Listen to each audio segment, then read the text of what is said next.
Good morning, Nigeria. Good morning, Africa. I make you welcome. This is Enterprise Morning, reaching you from Enterprise Television from our corporate headquarters in Lagos State in Nigeria. I am Henry Igwebike. Let's get started this morning. Very beautiful morning it is, and we'd love to start with our newspapers, and right after that will be our main conversation also for today. Do well to be part of what we do. Have a say in what we say. You can always find us, reach us when you visit us at enterprisetvnews.com. You may equally like, comment, and follow us on all our social media platforms at Enterprise TV7. I'm very so honored to have with me, joining me via Zoom, to have our conversation on everything happening in Nigeria, especially coming from our newspapers, and we narrow it to our main conversation for today. Barrister His Greatness Agada Igo. He is a barrister, law, public affairs analyst, development communicator. Thank you so very much, Barrister, for being here. We truly do appreciate you. Thank you for having me once again, and it's always a pleasure, sir. So I would love us to start with the first papers on our desk, and very interesting one actually. And I'd love us to start with this interesting one here, where I think it should be from the Punch newspaper this morning. Big story: governors battle Wike as PDP faction jostles for control. That is the big story we have. We have other interesting stories. Diri joins the APC, tax the PDP sinking ship. Anambra Amopiton visits Anambra parties to sign peace deal. But our talking point for today, Barrister, will be Tinubu moves to appoint new ambassadors amid U.S. Tension.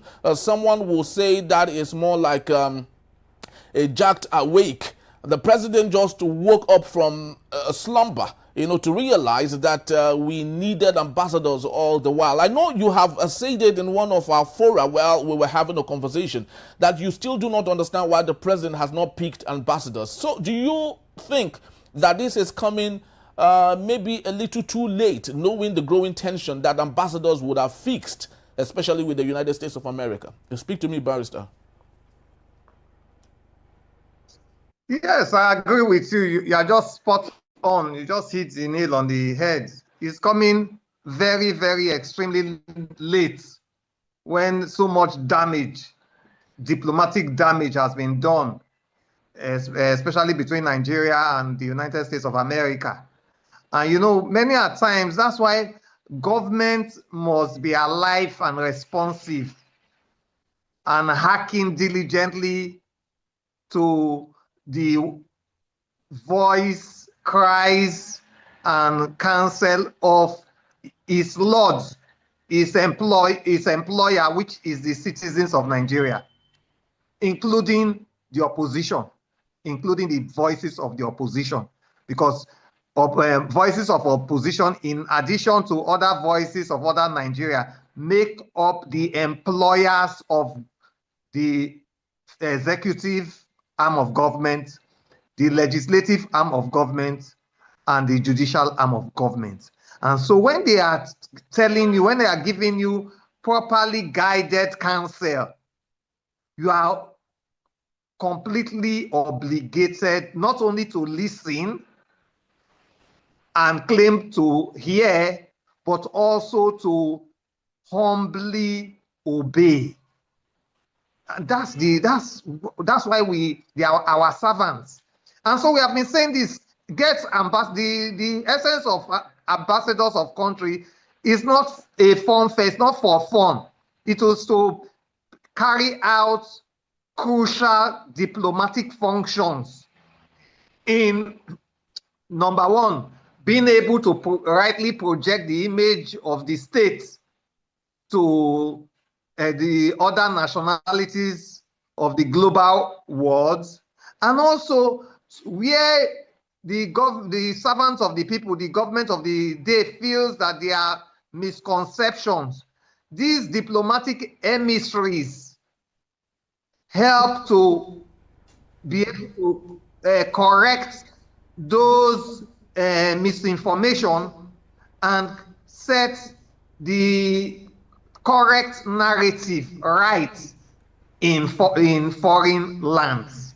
And so we can see the great damage that their absence has elicited. And now you can see, like you rightly said, it's a knee-jerk approach to try to do what we all know as damage control. And this does not even put the government in a good light. So it means that the government is a reactive government and not a proactive government. Because if it is a proactive government, it ought to have seen these kinds of circumstances or even and anticipated them since May 29, 2023 and put in measures to ameliorate these kinds of incidences when they arrive. Yes, it is great. It's not even a little too late. It is a lot too late. But like we say, it is better late than never. And that's what the government has done. Yes, I think that's an interesting one. Better late than never.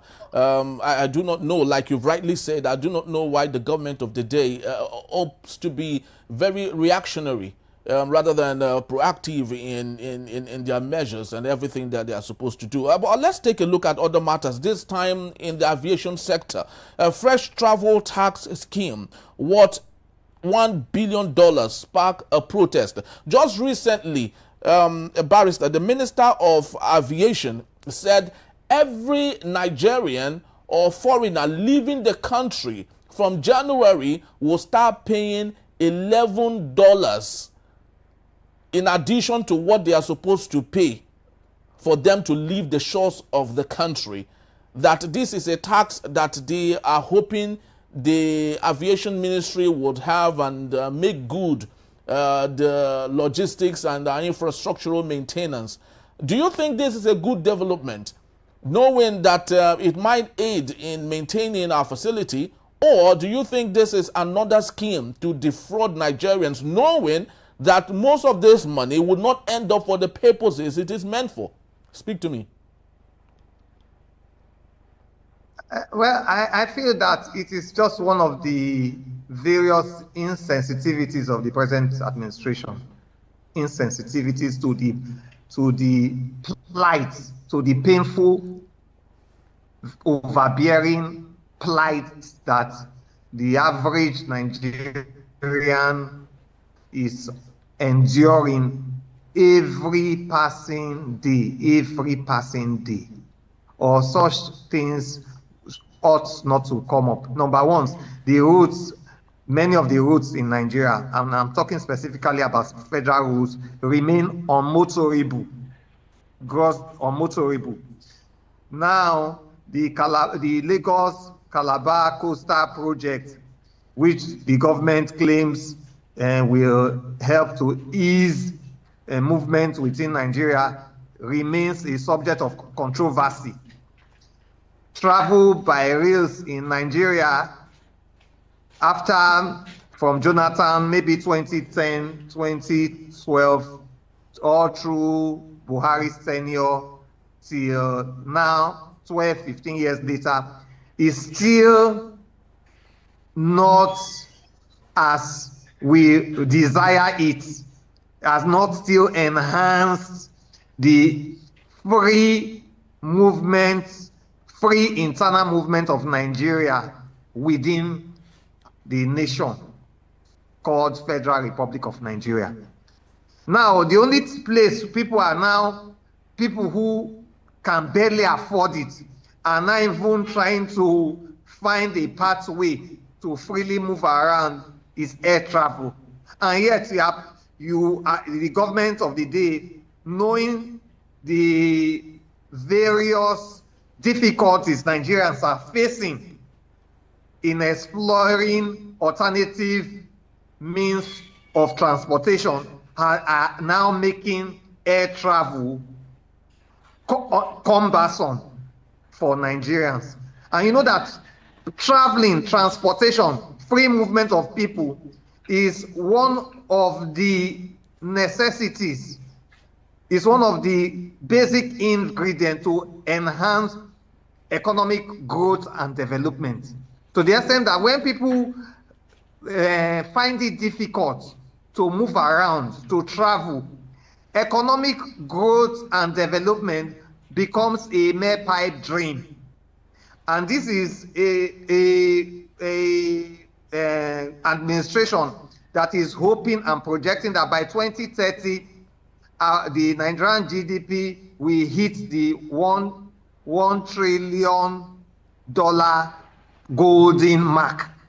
And yet you are making the last resort, the last very expensive resort that can enhance easy movement within Nigeria. I'm not even talking of outside. I'm not adding more fees, more levies, more, what I will say, hurdles to it. So I feel it is unreasonable. I think it is not well thought out.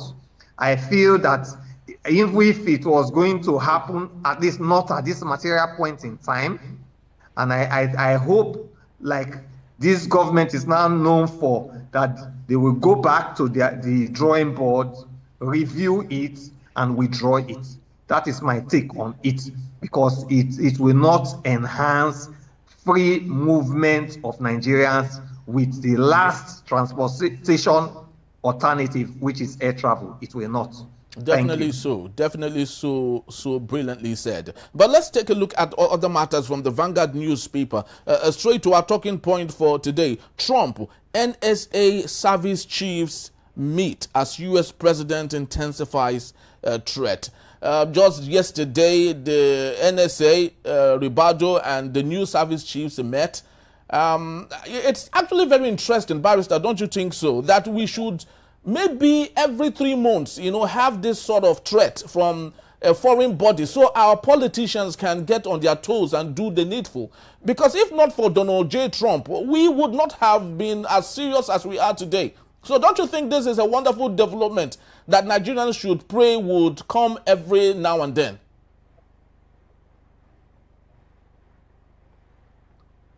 Yes, I believe it's in fact, that's one of the best in terms of our worsening internal security situation in Nigeria.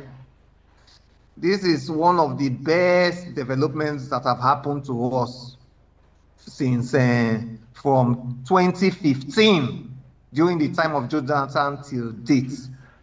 Because, of course, you can see that it has completely made all the propaganda that this number one, the security situation is not as worse as it is. The security situation is getting better and better. All those propaganda have fallen flat on their face completely. Any spokesman, any presidential spokesman who is still propagating the propaganda that there's improvement in the security situation, I think that he even in saying it self, I'm sure his body language will definitely speak the alternative, speak the very opposite of that. So it is a wonderful development, and I just hope and pray for the sake of our nation, for the redemption of our nation, that even the Americans will make good their threat. I hope so. Because if you remember, this is not even the first time that the Americans have physically intervened militarily, physically, not words now, not lyrics, not narrative, in Nigeria. Remember some years ago, they kidnapped an American, either an American or some American, and their special forces entered Nigeria, killed the Fulani herdsmen, the supposed Fulani herdsmen who held them, who kidnapped them, and rescued them. And we Nigerians, we were not aware of it until when they have even left our soil, before they informed us of the development. They informed us. And again, too, you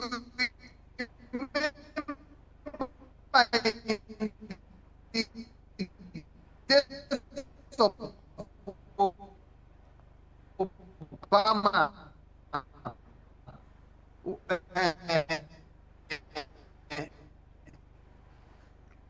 you know, one of the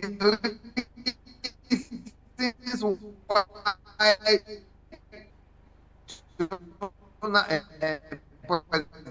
former President Jonathan was voted out of office.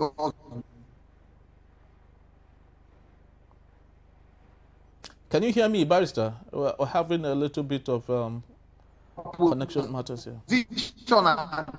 At that time raised to high heavens as Jonathan's incompetence to remain as, and they alluded to his lack of military stroke paramilitary and the insecurity situation in Nigeria. Okay,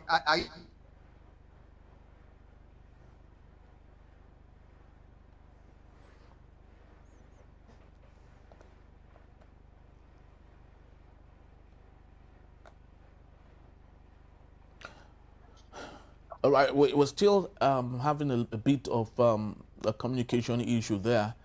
I guess the network is really acting up now. We truly do hope that the Barrister will come up and say his say, because it's very important what he is saying right about now, and how that he is trying to compare, you know, what we used to have before now, when the same opposition, now the ruling party, were outside of the country and making a mess of our situation, or debasing the country's face, the outside world. Of course, the chicken has come home to roost now, and the ruling party is complaining. And that's what the Barrister is talking about. I truly are you there? Yes, I can hear you now. We're having a little bit of communication issue, but you can continue. Now I can hear you better.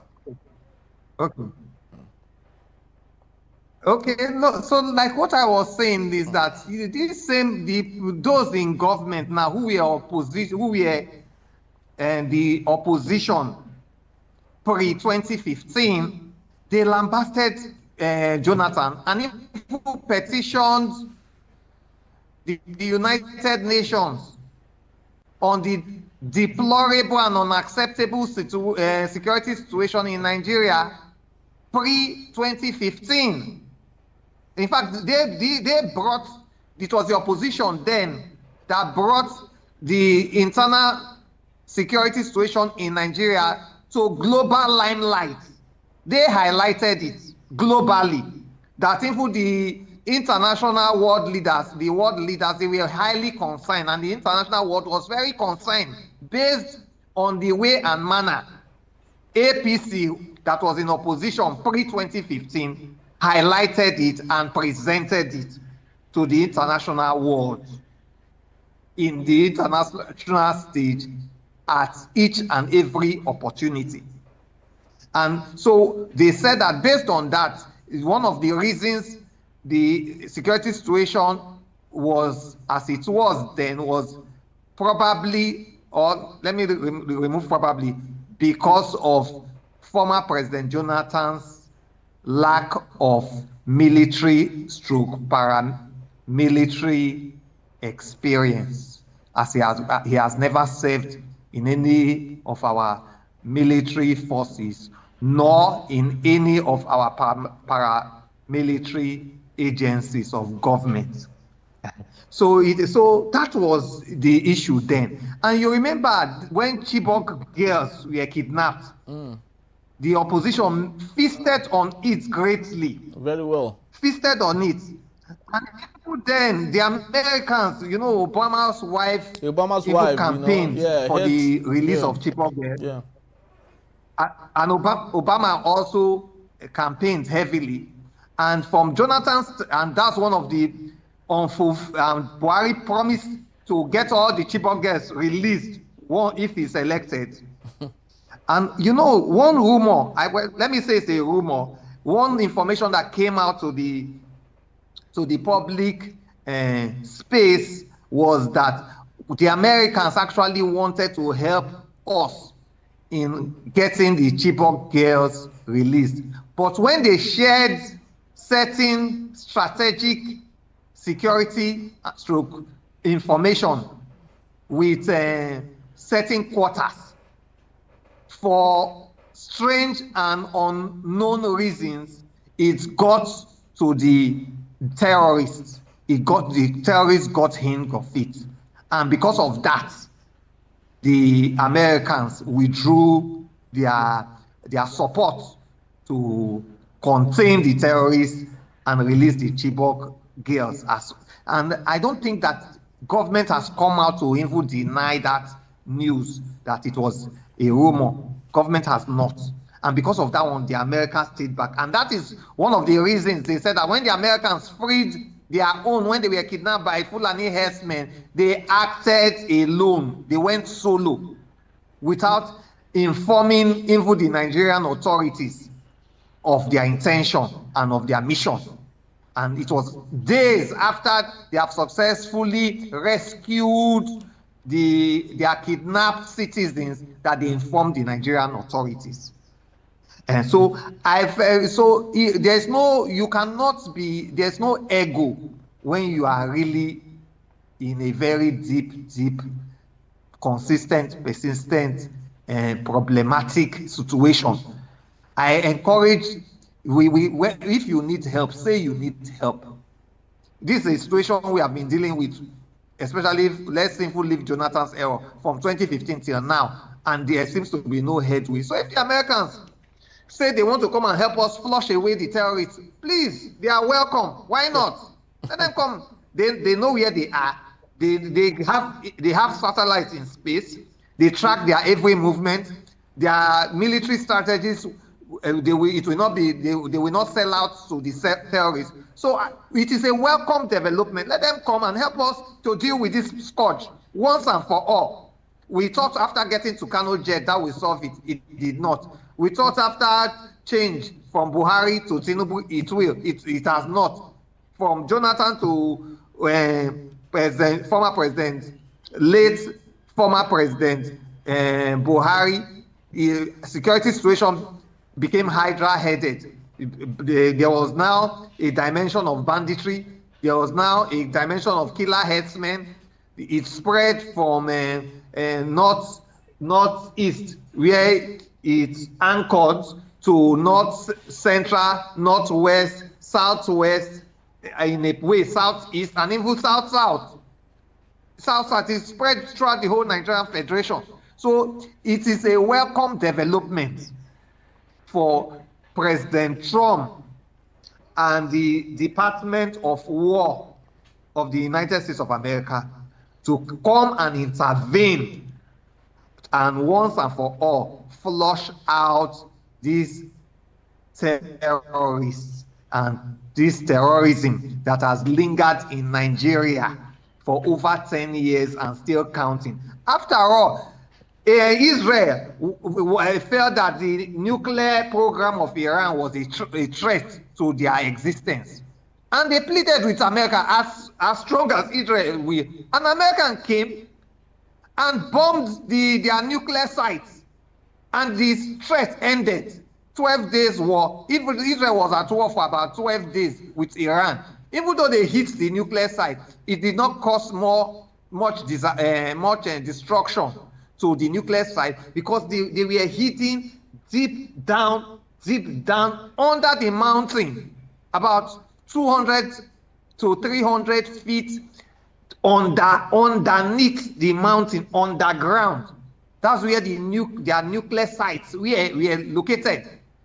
And so the Israel used their own sophisticated missiles to hit them, but it didn't do much damage until America came, only on one operation, hit these same sites with their own missiles that can go as far as 200 feet underground. And that nuclear program that people were speculating that in about a few months' time will begin to turn up nuclear weapons was retarded, hopefully, for some years. So if Israel, that is more or less like a world power, can ask America, can rely on America for assistance, then we Nigerians, let us, who have been fighting a set of security threat that has become hydra-headed for 10 years and still counting. What makes us, what is the pride, what is the ego that will deny us the humility of requesting for Americans' help and even military assistance to come and deal with this security scourge once and for all, for the good security, safety, and benefits of all citizens of Federal Republic of Nigeria. That is my appeal, and that is my position. Very well said. Very well said, Barrister. And ironically, it's beginning to look like Republicans are more better, you know, with issues like this than Democrats. I'd love to believe if it was Kamala Harris, we would not have seen something like this. We would have been hobnobbing, you know, with the United States while the things are still getting bad and nothing is done about it. So I do not know if we might begin to fall in love with Republicans in America, because they understand the threats, they know what to do with it, and we just hope that things will get better in the overall. Just to let you know. Well, yes. Well, sorry, sir. Yes, I personally, I am more in tune with the Democrats. Really? I'm more in tune with the Democrats. I'm not an American. I cannot say. Yes, but the Democrats have not. You remember it was during remember it was during Barack Obama that all of these things was allowed to fester. He knew the right thing. He understood that Muhammad Buhari was not the best solution for Nigeria. They saw all of these things knowing how good they are with security, but they allowed it to go on. But it only took the action of a Republican president to quench all of the things, not just in Nigeria, but across the globe. Sir, like what I'm saying is that personally, ideologically, yeah, I am more related to the Democrats than Republicans, especially if you bring President Trump into the mix. But you know, in every administration, like there are so many things I condemn and completely condemn in President Trump's administration. He's the way he's going about immigration, the way he's even going about, the way he went about granting pardon to the insurrectionists of January 9th, the way he handles his cabinet meeting, where it is more becoming like an African cabinet of praise singing. Before any cabinet minister makes submission, they must praise President Trump, and after finishing, they must praise him. That's how, if you have followed it. Yeah. If you watch many of his ministers, including the Attorney General now, followed the way when they are summoned before Congress or the Senate and they are being questioned, they show arrogance, rudeness. They displayed lack of accountability and an unwillingness to subject themselves to accountability. And of course, the emergence of President Trump since 20th of January 2025 has made America the more divided than they have ever been in the history of America. And even President Trump's lyrics does not even help issues. He's very erratic and unpredictable. He can say one thing today and do another thing tomorrow. You can see today his handling of the Ukraine-Russia war has been of a total disappointment. He has worsened the path to peace based on his siding with Putin, based on his acting as if he has an unknown debt to Putin, which he must pay through the resolution of the Russia-Ukraine war in favor of Russia. But having said, and my list is still very long. I still have so many things again that I'm disappointed in President Trump. And I'm not surprised anyway, because we all expected it. And that's why we prayed and hope that President Trump does not ascend the American presidential throne for a second time, but it happened. But be that as it may, in every rule, there's an exception. Even in every administration, there should be something, one good thing we should be able to pinpoint about that administration. And I think that one of the good things that we may be able to point to at President Trump's presidency is the way he has taken the security situation, the security threats in Nigeria. And it appears to me personally that even the Americans are more concerned about the deplorable security situation in Nigeria more than our Nigerian servants. That's the truth. That's because when 200 farmers were killed, we didn't really see any national.